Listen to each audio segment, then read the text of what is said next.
like to welcome everybody to the webinar on Hypnoepigenetics. And the only difference is, of course, on Facebook Live, you're only going to see me. If you go to my website later or ask for it, it'll be in a different site. I'll also have my the PowerPoint that I use with it. And so that's always a lot of fun. If you want to watch the PowerPoint, I can't. It's too much. It's awful hard to do that on Facebook Live, but you'll hear me talk about it. So if you decide you want the PowerPoint, or if you just see it here and you want it, I'll post the PowerPoint underneath the thing as we get going. So Hypnoepigenetics. Again, follow me for more. If you like this, go to nfnlp.com. If you're not on my mailing list, get on my mailing list. I do e-zines with articles and videos and stuff like that. Also, follow me on Twitter at Dr. Will @RealNLP and Instagram at Dr. Will Horton. And of course, here on Facebook Live. Follow me, watch this. It's a lot of fun. So what is epigenetics? First of all, when we talk about epigenetics, I want to first start with what it really is, because unfortunately, to be honest with you, in the field, I bounce between psychology, alcohol and drug counseling, and the hypnosis NLP world. Sometimes I see the hypnosis and the NLP world co-opt a technical term and kind of co-opt it, and then what they do is they basically, what they're talking about isn't what the scientific community is really what they're talking about. And I see this with neuroplasticity. I see, hey, Anthony, I see this with neuroplasticity. I see it with some of the neurobiology, epigenetics, and all these things. So we're going to talk about, first, what is epigenetics? Well, it's a study in the changes of an organism caused by the modification of gene expression rather than the alteration of the genetic code itself, right? So it's the alterations in how the codes are expressed, right? And what happens in epigenetic modifications, they can be reversed because that makes the genome, where your genes are, flexible. So they can respond to environment such as nutrition, stress, toxicity, exercise, right? It's why our brains are so neuroplasticity pliable, because it's in your epigenetics. Your genes change, right? We all go through these kind of things. But let me tell you, here's a good example of it. Rats usually don't run from the smell of fruit, right? They would run toward it. But one of the great things psychologists are good at are torturing rats and graduate students, right? So what they did is they took some rats and they paired a scent, basically a fruit scent, orange, cherry, almond. I can't pronounce the word, but and they paired that scent of the fruit with an electric shock. And the rats quickly learned to run from it, right? Because I did a thing on habits. If you want, email me, I'll send you the thing on habits. And basically what happens when you learn a habit, you study, your brain's very active when you're learning. Then as soon as it's a habit, once it starts, your brain goes to sleep and you can do other things. Like when you drive a car, when you first learned, it took all your concentration. Now you're talking on the phone, even though you're not supposed to, you're texting, you're eating a sandwich, whatever, right?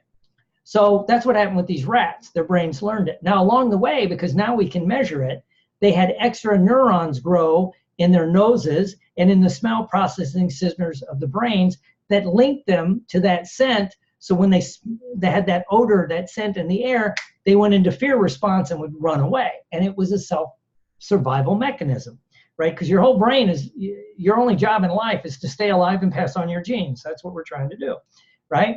So what's really surprising about this study is that the rat's pups, by the father, also were startled by the smell and had the same neurons in their nose and in their brains as their dads, despite the fact they never met their dads. Their dads had nothing to do with it, and they were never exposed to that scent before, right?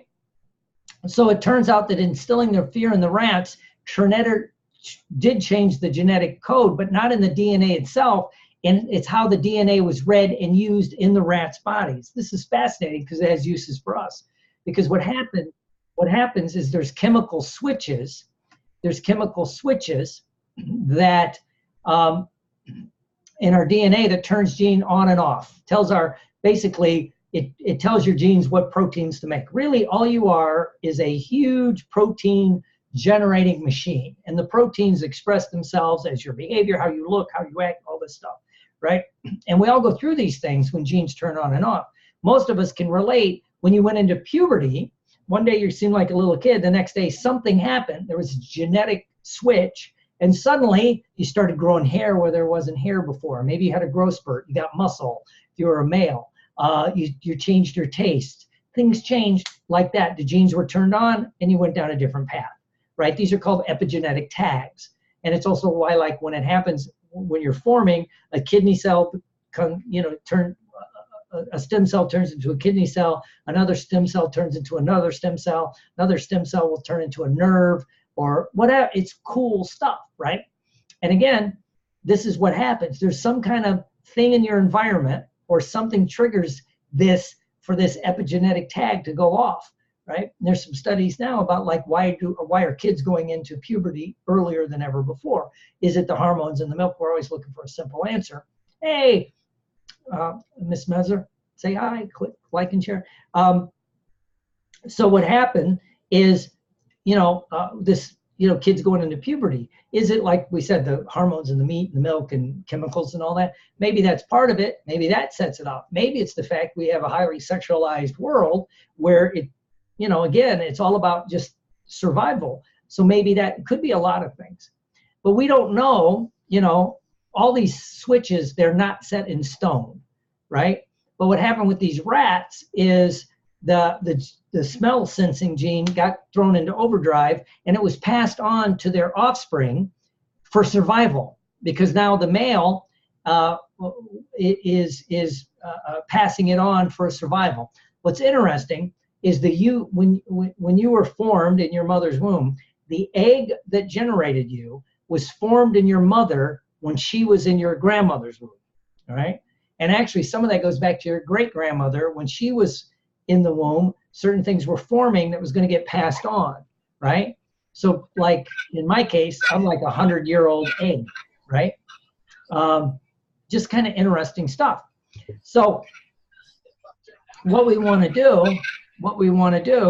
is, think about, excuse me, I had to click on something. Think about that, right? And so, but in the men, our genetic code, parts of it are a little bit more flexible. So seemed like that male rat, it was passed through his sperm cells. That what was altered in the male rat, so it got passed on to the offspring. So researchers don't know all the places in the rat's genetic code that get turned on or off, but it just proves that these things happen, right? And it's measurable. And this is what's so cool. So we've been able to connect some of these things in mice. Unfortunately, we can't make all these links, contrary to what a lot of the people that are really pushing some of this stuff with humans, because unlike rats, whose lifespan is short, highly controllable, humans aren't, right?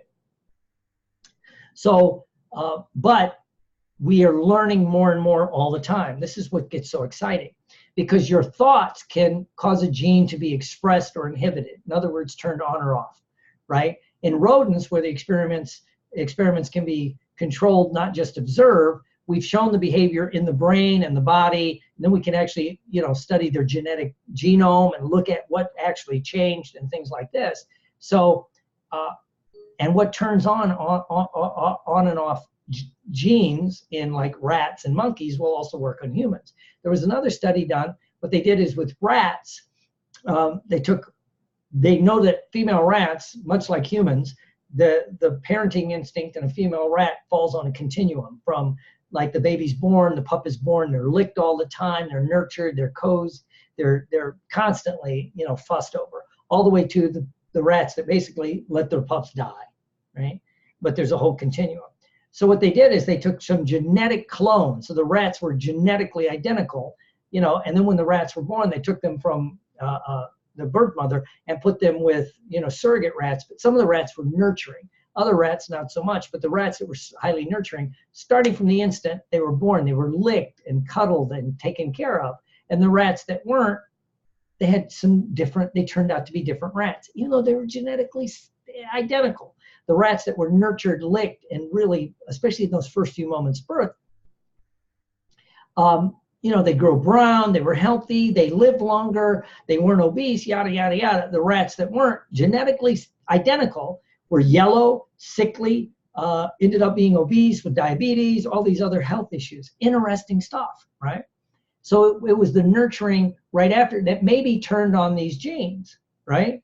And also the rats that were highly nurtured were much more group oriented. They wanted to be part of the group. They had empathy with other rats, if you want to say that, as opposed to the rats that survived that weren't very nurtured. They were not very social, right? So does this have applications for humans? Yes, it's kind of unethical to really do the study we need, but yes, it does, right? So this leads me to a couple of, one old story, we're going to update it based with the new technology. A lot of us in this world talk about the basketball study. And what I mean by that is they took some people and they taught them how to shoot a basket. Hey, Alan, they taught them to shoot a basket. And then they had them practice every day. I think it was like 10 or 15 minutes, but physically shooting a basket. Great.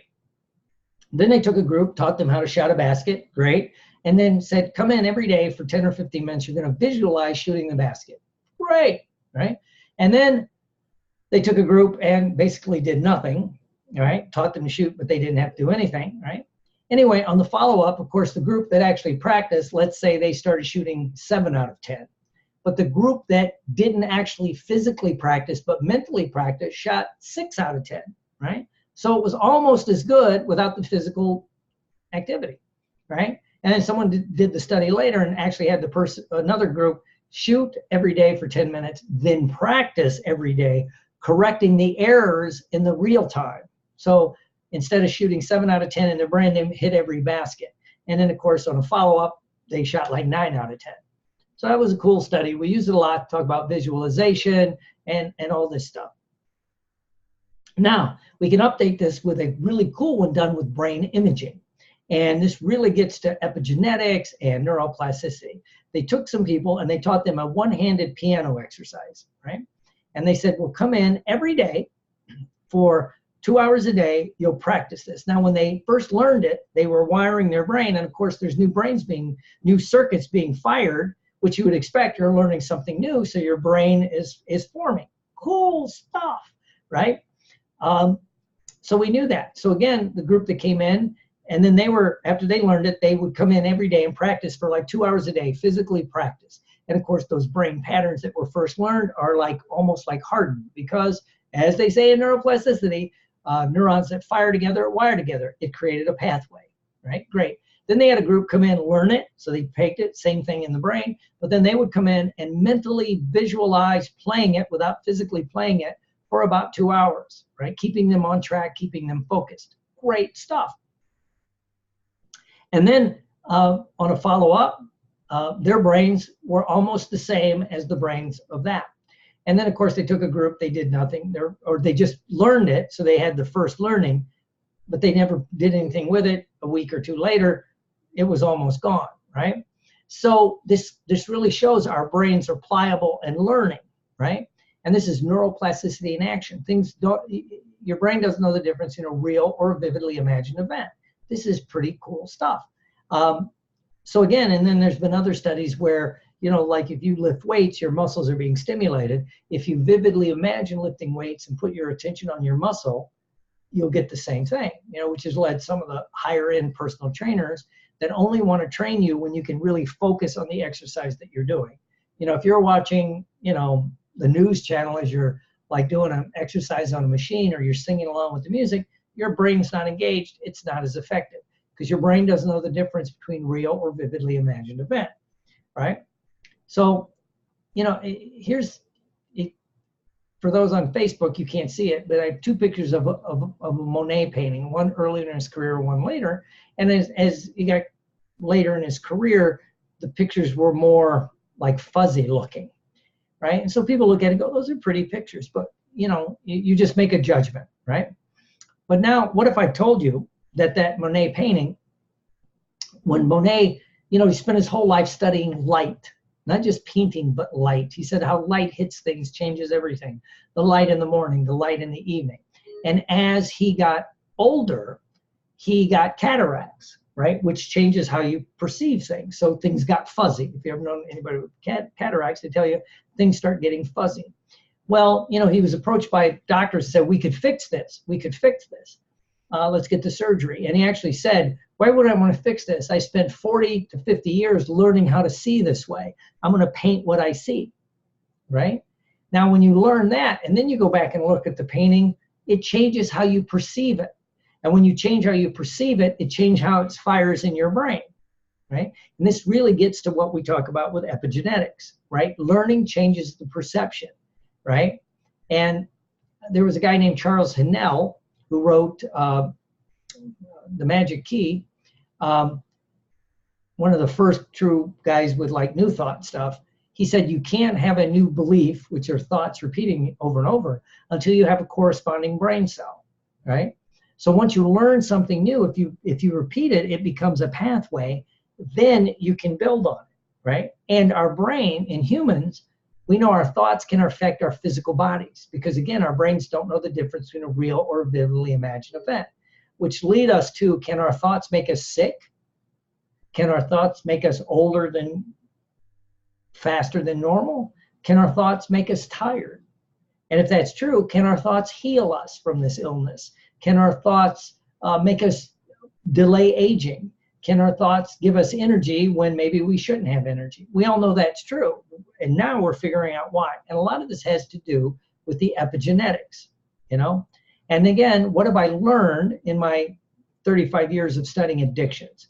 When I look at people who have recovered from an addiction, they do some very specific things that people that don't recover from an addiction do, right? And guess what? Those same few markers, if you will, are the same for people that want to have a health change, you know, overcome a chronic illness or an injury, something like that. Or they want to have a prosperity change. They want to make money. They want to change their financial outlook, right?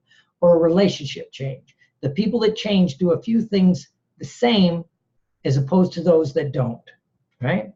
And first of all, they accept responsibility for where they are.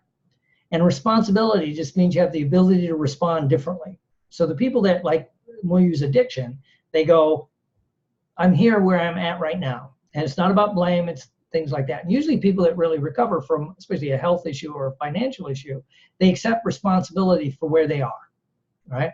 And it's not that maybe whatever happened, but they accept it. And a lot of people kind of do an inventory of, this is where I am, and I don't want to be here, and I need to change.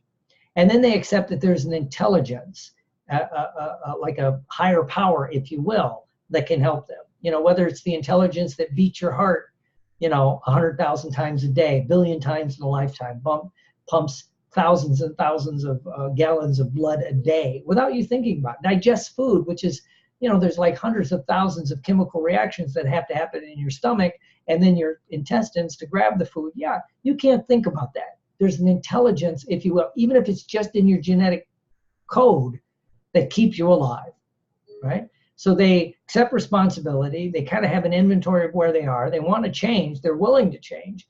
They know that there's an intelligence that can help them. And they reinvent who they are. In the recovery world, we always used to say, the same man drinks again. I don't hear that like I used to, because they understood that a new personality creates a new personal reality. You can't really create a new world and be the old you. You can't work, it's like the people say, I moved, but I brought me with me, So you have to create a new personality if you want to change. And also the people that really recover, whether again, it's an addiction or a health or anything, they have a constant vigilance to this new you. They want to stay this new you, right? If not, it's a temporary increase of whatever it is they want, whether it's health or sobriety or money. And this is where you see people like win the lotto, but then they're broke 3 years later, right? And you're like, well, how'd that happen? Well, they weren't vigilant. This wasn't the new them, the rich them. They're still living like the poor person, right? Or they recover from an illness, they get a surgery, they get a pill, they get something, they get better, and then they relapse because they didn't change who they are. They didn't put the disease into the old person or the poverty or whatever it is that they're doing. And then usually the people that really recover start having new models and new associates. They have different models and different people they start hanging around with. In the addiction world, they always say, you know, you got to have new playmates and playpens. But this is true. If you're poor and you're around poor people, don't study poorness, study richness. And then when you start getting rich, hang around with rich people, you know? Because then that becomes the norm. You may not as I say, you may not always rise to the level of your dreams. You will always fall to the level of your associates, right? So they make those changes. So here's what happens for most people. When they get up in the morning, they have the same thoughts. They pull the thoughts from their past. So then what happens, they're thinking about what happened yesterday. Oh my God, I got to work with Joe again and this and that. So they're taking their past. So they're first waking up, and I'll explain why. And they're overlaying it on the future and today, right? And then they use current situations to keep the old life alive. The fear, the hate, the resentments. You know, they use their hatred. Yeah, and then they look for reasons to be hateful. They look for reasons to be fearful, to keep their illness, to keep whatever it is, right? Because that's the old life. And if they didn't feel these things, they wouldn't know what to feel, right? Most people cannot, especially people that can't handle change, they can't handle contentment, because contentment is just, I'm okay, right? And so they'll go, no, I'm supposed to be pissed off. You know, it's you know, it's 8:30. I'm usually driving to work by now, and I'm mad at the world because of the traffic, whatever it is, right? So they get up, they draw from the past, they take the past, put it on the future, then they do the same activities with the same people, so there's no epigenetic change. You start living what you would call a genetic destiny. Those things kick in, and you just keep repeating it, right? And yet some of the people expect a miracle, but nothing changes, because, you know, what's the other saying? If nothing changes, nothing changes. You got to make some changes. And usually, most of us, me included, all of you only make a change when you're kicked in the ass. Let's be honest. When there's an addiction or an illness or a loss, right? Then you're ready to make a change. And so brain scans of a guy wrote a brilliant book, and I listened to it and watch all his YouTubes. He's done like 80-something thousand brain scans. And there's a whole different talk. We could talk about why psychology and psychiatry is the only medical profession that don't use those kind of tests, like brain scans, to see what they're treating. They'll just use symptoms. But brain scans prove that you can heal the brain, you know? And again, like when we did this, we talked about the piano study a moment ago. Your brain's actually changed. When they had you wired up on the CAT scan and all that, your brain actually changed. It grew, it changed, it morphed, right? And we also know that things like meditation changes your brain, right? Because they know that if you relax and you put your attention, if you want to call it meditation, in the relaxed state, and you focus your attention on certain body parts or brain section, you actually increase the blood flow and the electrical activity. Right? So if you're doing it, like if you're in meditation or hypnosis, you can make your hand feel cold or hot. We all know that. If you're a hypnotist, it's really cool stuff. But you can also increase or slow down things in your brain, right? And then they also know that brain scans of long-term meditators, guys who've been meditating 40 years, have happy brains. There's no other word to describe it. The part of their brain that would be lit up, and most of us when we're happy, I think it's on the left side, about in the middle, it's bigger in people that meditate, right? Also, people that meditate have longer attention spans. Most of us, our attention span is, you know, maybe 15 seconds, right? And so to really meditate, you got to learn how to focus on that. And we have short attention spans, right? So we know that with the brain scans, we can actually alter our brains, which is epigenetics in action. But many of us have issues developing deep meditation due to our short attention span. And it's hard to think the thought and be the thinker, as I say, right? And learning opens up new neural pathways. That's what happened with the piano exercise. Neural pathways get opened. Even if something is quick, when we talk about the Monet painting, if you didn't know that about Monet, it changes how you view Monet. You know, just like when somebody's being a complete, like they're in a bad mood and they're screaming at people and you're like, what a terrible person. Then you find out, oh, you know, there was a horrible accident and everybody in their family's dead or something. You're like, it changes your perception of it, right? Which changes your neural pathways. And then what happens, you have to be able to prune old pathways to let them die. Because once you learn a behavior, it really doesn't ever totally extinguish in your brain. Your brain hangs on to it in case it needs it in the future to stay alive, right? It's why most of us could jump on a bike. Even if you haven't been on a bicycle in years, you could ride a bike. You might be a little shaky, you could ride a bike. You haven't driven a stick shift, you could still drive a stick shift. Why? Because your brain hung on to that activity because you might need it someday. And unfortunately, this is true of an addiction, dysfunctional relationship, not being good with money, health issues. Your brain will hang on to it, right? So again, what you have to do is be able to prune those pathways. They kind of go away. They never totally extinguish, but you have to be vigilant when they start coming back, right? And of course, the easiest way for most people to really do this is to get out of the self, to do things for other people, to become more selfless than selfish, right?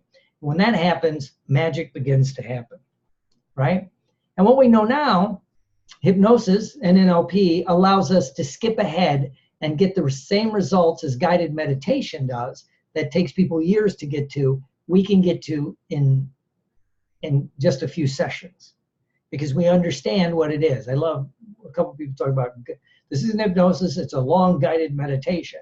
And yet then they're guiding you, which is hypnosis. Because through meditation, you're guiding your own meditation. There's a difference, right? And we also know, if you know how, you can anchor in those deeper states so you can get there quicker. That might take a meditator years, you can do it in a matter of sessions, right? But then we also know that if you use images, and people who've taken my classes have seen me start to do this, I'm constantly putting pictures of brains, right? Or body parts that, to guide your attention and your energy. Because again, we've done it in hypnosis where you get a person to put their focus on their hand, they can make it feel hot or cold, and it'll actually change the physical temperature of the hand, right? Change the electrical currents. We can do it in the brain. So if you want to reprogram your brain, you picture what part of your brain you need to program. So if I wanted to work on my memory, I would picture the hippocampus down in there. It's about in the middle of the brain, between the forebrain and the midbrain, and kind of imagine it growing and whatever I'm trying to remember to become long term, right? And if I actually practice it, guess what? Those parts of my brain lights up. It's just the way it is, where your attention goes, your energy flows, right? And then we can also use hypnosis and NLP to remove negative association, links with people, places, and things, and help us to speed up linking to new associations, right? And again, the cool thing about what we do, let's say you got a current job you can't get rid of right now. You're in or like your family members, or people you can't really cut out of your life, but you want new associates. And where you are right now, there's not a lot. Well, we know now the way your brain works, it doesn't have to be real. It could be vividly imagined. So you could start hanging out with the guys on Shark Tank. You could hang around with the Tony Robbins, the Deepak Chopras, whoever your idols are. You could start hanging around in your mind. Why? Hey, Lisa. Hey, Wendy. If you like this, click like and share. So you can get these new associations, right? Because again, we rise to the level of the people around us, right? So we want better things. Now, I promised when I did this webinar, and I was going to do it on Facebook Live, that I wouldn't sell anything. And I'm not. I'm going to give a gift. And the gift is the magic moment you can really change. And again, for on Facebook Live, which is on this camera, I will post the PowerPoints so you can get the steps later on, right? Or I will repost the other video, which will have the screens being shown. So what is the magic moment? Well, the magic moment is when you're first waking up and you come to your senses. What's happening is when you're asleep, when you're deep asleep and you first start waking up, you're coming out of that state and you're blank for a few moments. Because what's happening in your brain, melatonin, which helps you sleep, is being turned into serotonin, and then that is also boosting your body to make dopamine, which gets your butt up and gets you out of bed. Now, for most millennia, what happened when you're first waking up, the melatonin's turned to serotonin, then the dopamines, and you open your eyes, and then generally, for most of millennia, you had to get up because you had to do a threat assessment. What's going on? Am I safe? Is everything okay? Is my family fine? Is there a bear out there, a warring tribe? We don't have to do that now, so we can take our time and get up, right? If you ever get to see a video of an animal in the wild waking up, they stretch, and then they're automatically on point. That's how our brains are made, but we don't have to do that. So we wake up, And we're sitting there for a moment, and we start searching for who we are. Who am I? Right? And you know, unless you're an active alcoholic, and then you're like, where are my pants? What's going on? What is this town? You know, that's another story. Tough crowd. Lighten up, people. But you search for who you are. So you start thinking about your past. And then you may think about what you got to do today. But you think about your past. So you might go like, oh, it's Wednesday. That means I got to make a sales call on so-and-so. I hate that person. It's a pain in the ass, right? So you're using your past to overlay it on your future. And then you use your past experiences to justify the emotions that really drive you. And for most of us in our culture, it's anger, fear, resentment, things like that gets us going, you know? Because your body gets addicted to that dopamine, for that rush, for that adrenaline of maybe what that negative emotion is. So you're lurking for it and you're overlaying it on today, right? And you have to begin in this magic moment to realize that your past has, the only control it has on you is the energy you give it. It really doesn't have anything with who you are today, right? The fact that whatever happened 6 years ago really doesn't, unless you keep bringing it up to yourself, right? So you don't overlay the past into the now. And you realize you have to be reborn every morning, right? And so when you're first waking up and coming to your senses, this is when you can reset your senses. This is powerful. And also too, our family members, people that want, friends, family members, group people, associates that may want to hold you back, they'll say things like, come to your senses. What do you think you're doing? You better come to your, so that boy better come to his senses. What is that saying? Well, they're really saying, come back to us, suffer with us.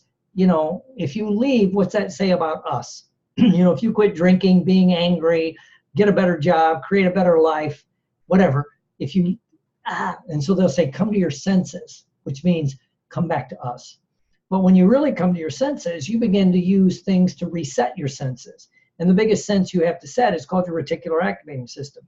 Because again, when you look at animals in the wild and they're first waking up, they stretch and then they go on guard. That's your reticular activating. It's looking for a threat. Well, we don't have that in our current lives most of the time, right? So what you have to do is retrain it. Right now we've retrained it like if you're ever looking for a new car and you don't know what kind of car and you go, oh, I want to buy a Jaguar. You'll see a Jaguar everywhere. The day before you wouldn't notice it. You know, if you like a certain type of person, that's the only kind of person your brain will find, right? So that's a reticular activating system. But we can use questions to set our reticular activating system up for success. Because once you ask yourself a question, what begins to happen, your brain and mind have to solve the problem. That's what your brain is developed to do.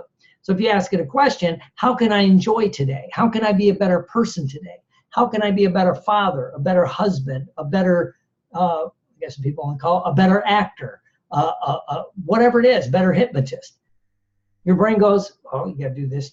Your brain will start looking for it, right? So if you do that, if you start the day with just a couple questions, and then you mentally rehearse new responses, if you know, like today's Wednesday, I still got the job I don't want right now. How can I respond better when Joe says his usual snarky remark? I'll blow it off. I won't even acknowledge it, you know, whatever. And I won't let it get to me, right? Then your brain goes, okay, you know, and then you ask, how can I let go of that? And your brain starts doing it. And then you spend a couple seconds, and all of this is only a few things first thing in the morning. Focus on your intentions, not the goal, right? So if like your current goal is to get healthy, well, a lot of us, when we start thinking about health, then we think about the illness. Oh, I got a bad knee, my bad back, I'm hurt, I got cancer, whatever it is, right? So what's the intention? I want to live a healthy life. I want to have energy. I want to move better. So if you're focusing on the intention and not the goal per se, it kind of removes the how, right? So maybe you just get better, right? If your intention, if your goal is you want to make $1 million, that's great. Well, what's your intention? I want to feel free. I want to feel happy, right? So then it releases the how, right? And just say, what's my intention today? And then you do some new things. You create a new life, right? And this has, the best time is that magic moment, first thing in the morning. So again, I said there's nothing to sell here, but I am developing a class on this to heal your mind, body, spirit, finances, and relationship. But what I'm going to do is I'm going to put it in part of the new Basic NLP that I'll be teaching at the National Guild of Hypnotists in August. It's a 4-day training, so 1 hour a day I'm going to spend on Hypnoepigenetics, so you can learn how to program yourself for success in mind, body, spirit, finances, whatever it is you need to do. So that's going to be in the first part of August. Also, then in later August, I'm going to Hypno Thoughts in beautiful Las Vegas, Nevada, and I'm teaching a 4-hour addiction course, and I'm going to introduce this concept there and give some basic tips and techniques to help speed it up. And I'll tie it into addiction. That's where all of this came from in the first place. All right. So I'll see you as we trudge the road to happy destiny. And so keep in touch. Also, too, make sure you follow me. I'll put up my follow information. It's here on Facebook. Follow me on Facebook. NFNLP.com if you want to get on my mailing list. Twitter, it's Dr. Will @RealNLP. Instagram, it's Dr. Will Horton. So make sure you follow me and have some fun with this, right? Because we're all in this together. Okay? And let me stop the recording on